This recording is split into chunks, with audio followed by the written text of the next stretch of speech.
Hi everyone, welcome to Pratham. My name is Sakshi Kaushik and today we are going to discuss Section 2A of Indian Contract Act 1872 which talks about proposal. In my previous video, when I have discussed the introduction of law of contracts, I told you the very first thing to enter into an agreement is proposal. Example के साथ समझा था हमने. I'll repeat that again. That if A want to sell something to B at a particular price, so A की जो intention है वो कही जाएगी that he want to sell something and यहाँ पे वो offer दे रहा है. Offer का दूसरा नाम है proposal. Proposal is something जो एक पार्टी दूसरी पार्टी को दे रहा है. अब वो proposal define कहाँ है? Section 2A of Indian Contract Act में.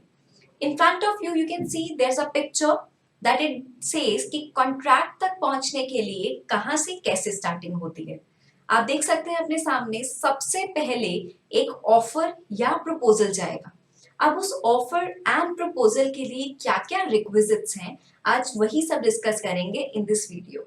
जब एक पार्टी ने ऑफर दिया या प्रपोजल दिया, दूसरी पार्टी उस ऑफर को एक्सेप्ट करेगी. That will be called as acceptance. अब कॉन्ट्रैक्ट में एंटर करने के लिए मिनिमम 2 पार्टीज होनी चाहिए.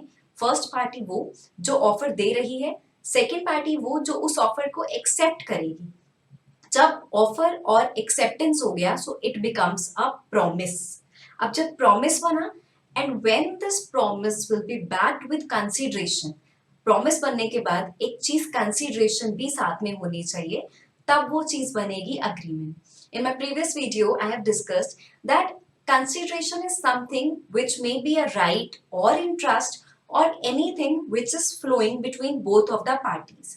A ने B को ऑफर किया अपनी कार सेल करने के लिए फॉर ₹10 लाख. अब A ने क्या किया, उसने ऑफर दिया. अगर B एक्सेप्ट कर लेता है तो B क्या कर रहा है, अपनी एक्सेप्टेंस दे रहा है. अब दोनों ने जब एक्सेप्ट कर लिया, ऑफर एंड एक्सेप्टेंस हो गया, so it becomes a promise. And अब यहाँ पे ₹10 लाख जो है वो कंसिडरेशन किसके लिए होगा, फॉर ए, बिकॉज ए को मिलने वाला है ₹10 लाख. और बी के लिए क्या कंसिडरेशन है, that ownership of that car. तो राइट, जब ऑफर हो गया, एक्सेप्टेंस हो गया, कंसिडरेशन हो गया, so it becomes an agreement. And when that agreement is enforceable by law, it becomes a contract. So what all are the requisites of proposal, वो ही सब हम डिस्कस करने वाले हैं. सबसे पहले आपके सामने एक डेफिनेशन है सेक्शन 2A के अंडर जो दे रखी है इंडियन कॉन्ट्रैक्ट एक्ट 1872 में. उसको रीड करते हैं. When one party signifies to another his willingness to do or abstain from doing something. तो यानी कि proposal may be given either to do something or not to do something, with a view to obtaining the assent of that other to such act or abstinence, he is said to make proposal. यानी कि simple सा फंडा है, 2 parties हैं. एक party चाहती है कि आप उससे उसकी गाड़ी खरीदे, तो ये क्या कर रहा है, he is willing, he showing his willingness to take, willingness to do something to obtain the assent of yours, right? अब मान लीजिए ए ने बी के साथ कॉन्ट्रैक्ट में एंटर करना चाहता है वो इस बात पे that you don't have to do fishing in that particular pond. So वो चीज क्या हो गई, abstinence from doing something. I hope ये क्लियर है कि पहले एग्जाम्पल में जब वो सेल कर रहा है, this is a positive act, that means is asking something to do. Second वाले पार्ट में ही is abstaining someone to do something, right, वो रोक रहा है उसको कुछ करने से. सो वो क्या हो गया, abstinence. So offer can be made either to do something or not to do something.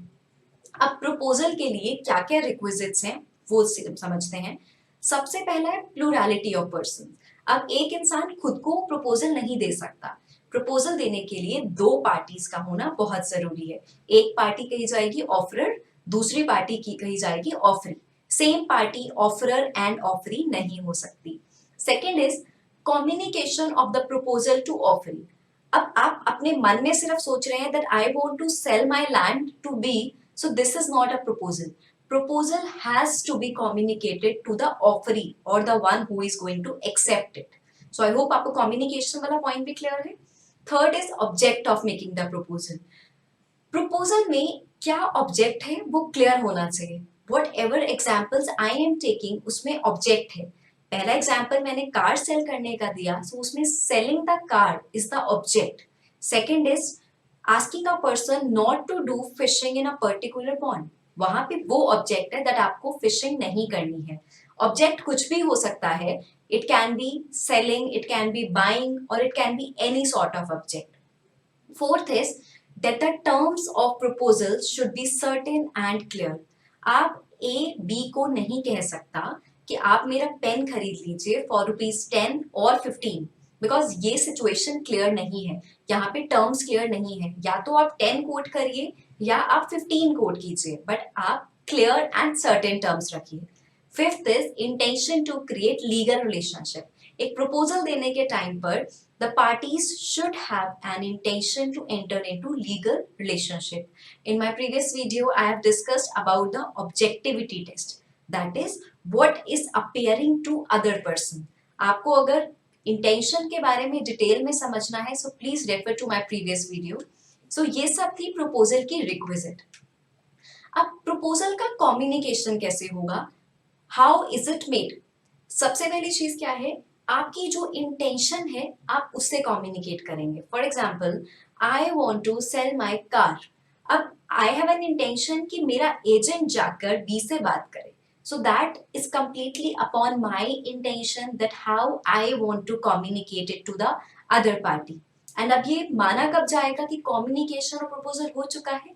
When it comes to the knowledge of another person, तब ये चीज मानी जाएगी that the proposal is completed.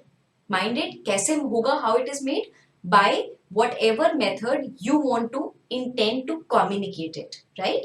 And come complete माना जाएगा when it comes to the knowledge of the person to whom it is made. मान लीजिए A B को अपना घर सेल करना चाहता है. अब A ने एक लेटर B को लिख के दिया that I want to sell my home to you for ₹20 lakh. अब जैसे ही वो लेटर B के पास पहुंचा and B ने उसको रीड किया, so it can be said that communication of proposal is complete. अब proposal काफी सारे टाइप के होते हैं. First is general offer. General offer जो है वो at the public at large को दिया जाता है. एग्जाम्पल से समझते हैं. एक केस था, उस केस में एक फार्मास्यूटिकल कंपनी थी. उन्होंने एक मेडिसिन लॉन्च करी एंड उन्होंने बोला whosoever caught any disease after taking this medicine, we are going to compensate that amount. जो भी नुकसान हुआ है, जो भी आपको साइड इफेक्ट हुआ है उससे. देयर वॉज वन लेडी, उसको कुछ डिसीज हुआ and then she approach to the court suing that pharmaceutical company. So court ने ये हेल्ड किया that when you are making an offer for the public at large, that offer is called as general offer. इसमें number of people हम count नहीं कर सकते, rather it is made to the world at large. Second is particular और specific offer. अब specific offer होता है number of people को दिया जाता है. मान लीजिए मेरे सामने 1 2 3 4 5 6 लोग बैठे हैं. So when I am making this offer to those 6 people, that any one of you who want to accept, और आप 6 के 6 कलेक्टिवली ऐसा कर लीजिए मेरे ऑफर को एक्सेप्ट, तो वो चीज हो जाएगी specific offer. When I can count the number of people in my proposal. Third is standing open and continuing offer. ये between the parties terms and conditions इनके बीच में ओपन मानी जाती हैं. It is not kind of a contract and it is different from the basic form of contract. Fourth is cross and counter offer. Cross offer का मतलब, मान लीजिए इधर से मैंने ऑफर दिया that I want to sell my house to you for ₹10 lakh. सामने से बी ने मुझे बोला that I want to buy your home for ₹10 lakh. तो ये क्या हो गया? This is cross offer. इधर से मेरा ऑफर गया, उधर से उनका ऑफर आया. ये होता है क्रॉस ऑफर. सेकेंड चीज होती है काउंटर ऑफर. काउंटर का डिफरेंस ये होता है, आज मैंने ए को ऑफर दिया that you should buy my pen for ₹10, otherwise just don't buy it. Now B is replying to me that I want to buy your pen but for ₹8. Now this will be called as counter offer.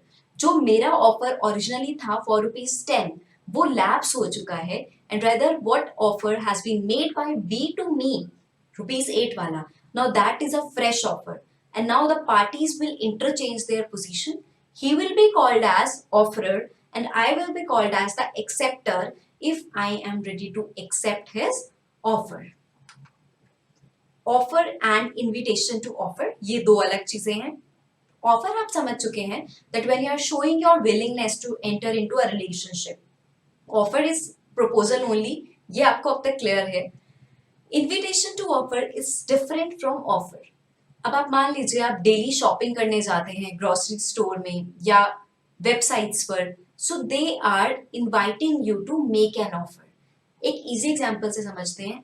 whenever there's a situation of auction, जब auction होता है सो उस time पर whenever the parties are bidding, मान लीजिए एक party ने 10 लाख, एक ने 20 लाख, एक ने 30 लाख बोला, सो ऑक्शनियर ने आपको इनविटेशन टू ऑफर दिया था to which you are going to make an offer and सामने जो ऑक्शनियर है वो उसको एक्सेप्ट करेगा.